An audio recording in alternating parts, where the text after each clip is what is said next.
Let's play this clip from MSNBC. Just even the chyron annoys me here. But it is always worthwhile to check in and get a sense of what, the casual voter who doesn't necessarily, spend too much time following the news, but occasionally follow some news. Here it is. This is Georgia Republican voters discuss January 6th riot on MSNBC. Elise Jordan is interviewing them.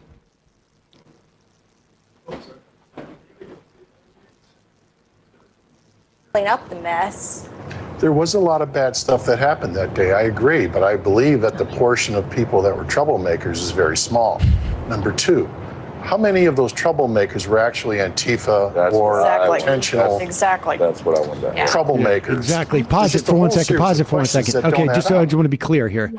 Prior to this, he says there was only 100 people who actually went into the the chambers. Only. First off, it was closer to 1,000, but that's not relevant. 100 to 1,000. Yeah. And then the guy who they're going to make it look like he's like the real extreme one, but if you'll notice, he says they were all Antifa, and three of the four people on the panel go, yeah, absolutely, that's exactly what I was going to say. And this is one of the most amazing things about Jan 6, because family members of mine in North Dakota, that's what they've been hearing at work the day that it happened, that people were going into the Capitol, that it was Antifa. It's just insane. They're how ready. Fast that lie spread. They're so quick. They're so quick. All But right, they're starting also from the same people who were following the blogs to go to the Capitol. That's what I don't understand. I actually know somebody in Arizona who is planning to go on January 6th, got sick, and now he's saying it was Antifa. So it's not just that they're listening to whatever. They're taking the instructions to change the opinion. It's amazing. Horrified. Someone had to clean up the mess. There was a lot of bad stuff that happened that day. I agree, but I believe that the portion of people that were troublemakers is very small. Troublemakers. Number two, how many of those troublemakers were actually Antifa or intentional? Exactly. That's what I wanted to ask. Troublemakers. There's just a whole series of questions that don't add up. And you got to go through this much boilerplate and crap to find the three little nuggets of truth or hard fact or information that really matters. And I'm just so frustrated with the entire thing. I want to forget. No, you about don't. And I looked at every. No, you don't. That is a window into the mind of this kind of conservative here. No, you have to filter through all the layers of facts and inconvenient truths for your narrative to get to your emotion. And the emotion and trying to downplay it is embedded in every sentence that it oozes out of his mouth there. Troublemakers. Oh yeah, they're just rebel rousers. They're just But they're also Antifa, right? So we should be afraid. Well, no, the people that did. There's a clear separation. Some of them were there were Antifa. Troublemakers, and then there were Antifa that were doing it on purpose. How do you make that distinction? I mean, has he said that thing about the skinny jeans yet? You could just see if you look at them. I'll keep going. Every photograph in the AJC, there were about 20 pictures in that newspaper. 20 pictures. Oh, woman. And all of the ones that were smashing and bashing and crashing, 25, 28 years old, Walk like skinny Frazier. jeans with the beards. And I said to myself, that's not the normal Republican. I mean, look at us here. I mean, maybe he was paid to do that. None of it makes any sense.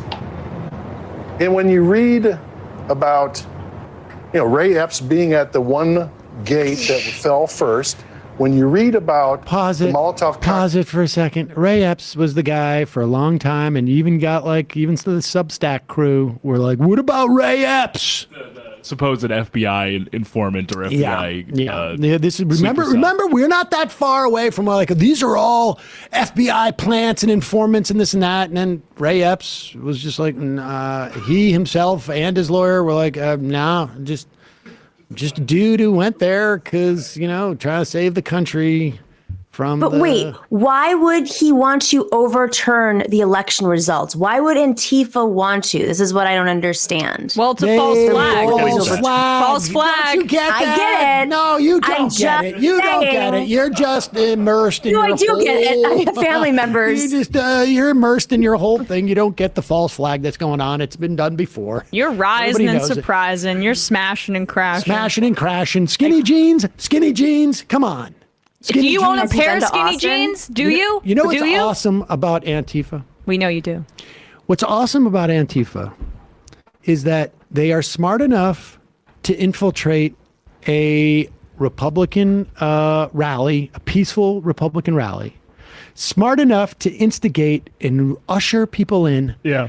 But these dumb idiots don't know to leave their skinny jeans at home and shave for once. Yeah. Put on a costume if you're Hello? actually right. This theory did, of they did. January 6th is that like a bunch of infiltrators led patriots like cattle Right. into the Capitol. Like, oh, I don't know. They All said right, that people were dude, going in here's there. what we're going to do, man. We're going to infiltrate all of these, just normal looking people from Ohio, middle age. You're going to be at the rally. And then we're going to say, come on, we're going to take the Capitol. They'll follow us, of course, because of our beards. Because of our beards and our skinny jeans. And then somebody goes like, hey, do you think that maybe we shouldn't wear our beards and our skinny jeans? shave and just wear to some feel it? Carhartts? Yeah, no.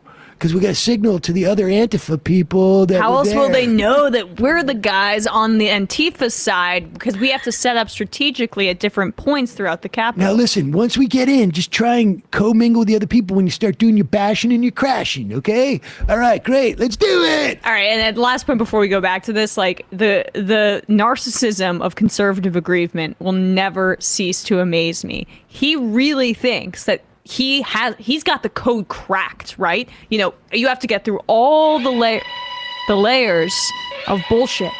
You got to keep digging and digging and digging, and only you, conservative being interviewed by MSNBC, can find the real truth. Ray Epps being at the one gate that fell first. When you read about the Molotov cocktails that were left at the DNC the night before with only a mechanical kitchen timer, not a telephone that can be remotely triggered, kitchen timer. So after 60 minutes, the timer can't be activated, so the bomb is inactive. Kamala Harris went to the DNC. Camilla. The bombs were found by her advance crew at 11:50, 12:50, within 5 minutes of Ray Epps giving his orders to crash the first barrier. And then the riot started because the police had to withdraw from that area and investigate the Molotov cocktails. There is so much going on when you bore down into the facts. Well, and let's take a step. So if this was happening and it was Antifa, then why didn't President Trump whip into action and stop it? He didn't tweet. He didn't call off the dogs. Yeah. Why was that?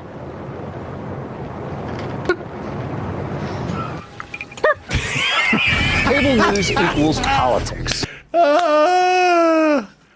Stumped him. Darn it. Not too long. He's like, wait. This Yeah, is a like question. the enormous amount of work that he had put into this freaking I thing. know. Like this guy had the whole board up in his apartment, corkboard. in his house, and he's like, okay, 11:59, and they're using an egg timer, not the normal Molotov cocktail thing. And then of course the Secret Service agents couldn't have gotten across town at the same exact time. And then all of a sudden he just gets stumped. Why didn't Trump say stop it? It's Antifa. Yeah, Elise Jordan just took a scissor and just cut all of the pieces of yarn. Ugh! Epps isn't Antifa, by anybody's theory. Like the theory was that he was an So you undercover think. FBI guy. Like, Yeah. So is I think Antifa is- But everybody knows Antifa and the Antifa. FBI are the same thing. okay. Oh, sure. Yeah. okay. You really don't get it, Matt. Antifa, IF. It's right in Antifa. It's just one letter away. Okay. Nice try, Matt. Why don't you get a haircut? You skinny jeans. I mean, He's got honestly, some sweatpants. this is Yeah, what does that mean? like the And I think like on Mediate, maybe they kind of like super MAGA man. I got news for you. This dude's just a freaking Republican. Yep. This dude is a Republican, and the other two are three on the panel. They're not freaked out by this guy. They're just like, They're like, I've heard the same stuff. he's done his homework. Yeah. Yep. This is a guy who's really done his homework. And 5 minutes after this is over, the guy comes over and goes like, I'm sure Trump had his reason, probably, maybe the networks wouldn't let us know that he was saying stop Antifa from going in there. I mean, it froze his Twitter account. This is birtherism. It is the exact same muscles that is being used. And I will remind you that John Boehner, who went on his Reformation tour because he wanted to get his pot license so he could sell pot in Ohio, whatever the hell it is. That dude allowed birtherism to grow and fester in his caucus. This is republicanism, period, end of story.